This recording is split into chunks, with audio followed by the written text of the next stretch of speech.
I had about half a dozen Bert Show family members, listeners, hit me up in my DMs, all suggesting the same thing. And I'm not going to be real happy about it if they're right. So I told you guys I have this smudgy thing in my eyeball right now. And I've explained it to you guys that it's like when you get a smudge on your sunglasses, how you can see through it, but it's just like not clear. It's just cloudy. It's just cloudy. And it started, I guess, about 4 or 5 weeks ago, really, really quickly. Went to a couple of eye doctors. They're like, eye looks good to us. So they have sent me now to a neurologist. Went to the neurologist and he's like, can't figure that out. All the tests that we're doing on you seems just fine. So let's take an MRI. So I'm supposed to do that next week. A little x-ray of my brain, make sure everything's okay there. And there's nothing pressing against my eyeball, making that smudge. And then I've had some ophthalmologists and nurses at ophthalmology, blah, blah, blah places. I did not go to Harvard. That have said that it very well could be a parasite or a worm in my eye. That I picked up in Peru when I was down there. No. And a couple of listeners have told me also that they have had friends and family members that they went to South America and they came back and had a very similar experience with their eyeballs. So as I sit here and look at you right now, I might be looking through a worm. Oh, neat. So how bad is it? Does it like eat your eyeball? I haven't gone online and looked at it. I don't want to know. Yeah.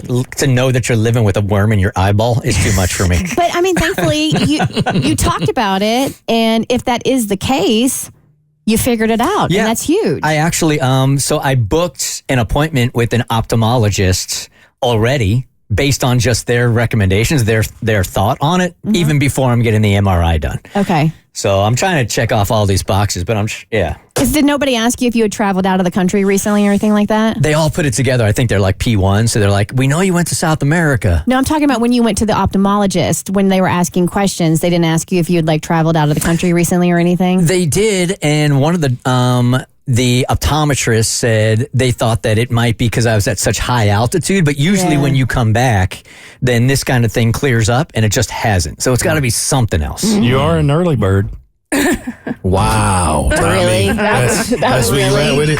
Oh, my God. An early bird gets the world! You really opened up your mic. He didn't have to turn his mic on. You opened up your mic, you waited for the pause, and then you told that joke.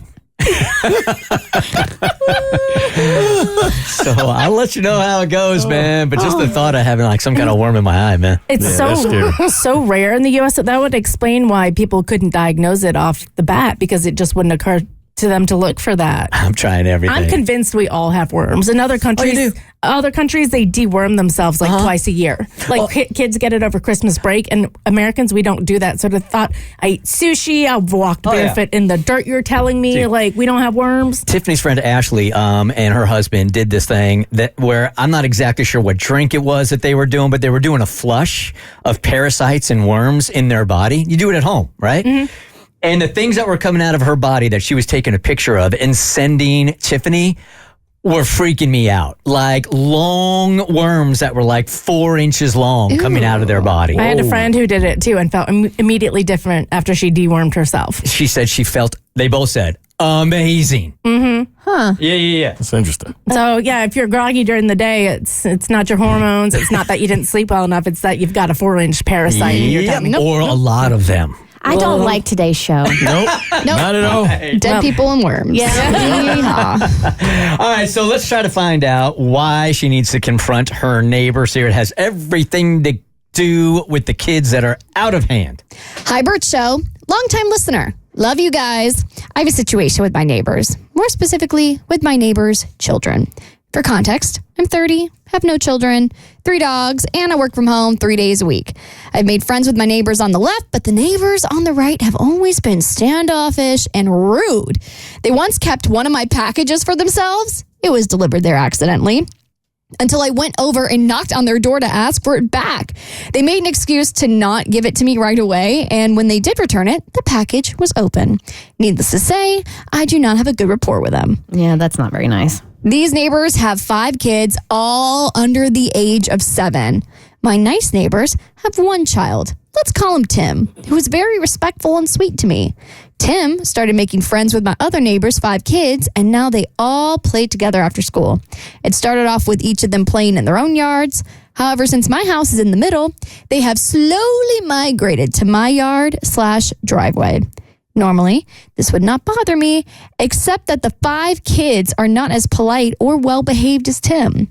They constantly leave trash from their snacks in my yard, run up on my porch to tease my dogs through the window, and leave their toys scattered in my driveway, which I then have to pick up each time I leave my house to avoid running over them. Run over them. The kids or the toys? Both. Each time I've caught them on my front porch or seen them leaving trash in my yard, I've stepped outside and politely corrected them. Oh, she needs a Bart in her life. Bart would have this It's your husband. taken care of like that. Or an electric fence or something. Well, now that I've said something to them for the 50th time, it's clear they have no respect for me or care to listen at all. I've thought about going to their parents many times, but each time I get up the nerve, usually it's when I'm angry, I chicken out because the last thing I want is conflict between the people that live right next to me and have to see every day. I'm also surprised that their parents haven't noticed or said anything to their kids about leaving things in my yard and driveway. Part of me wants to let this go. I already feel like a cranky old lady every time I have to pop my head outside the door and correct them. I don't want to be the mean neighbor, but the other part of me wants to run over all the S with my car that they leave in my driveway. Serves them right after how many times I've told them to pick up their things.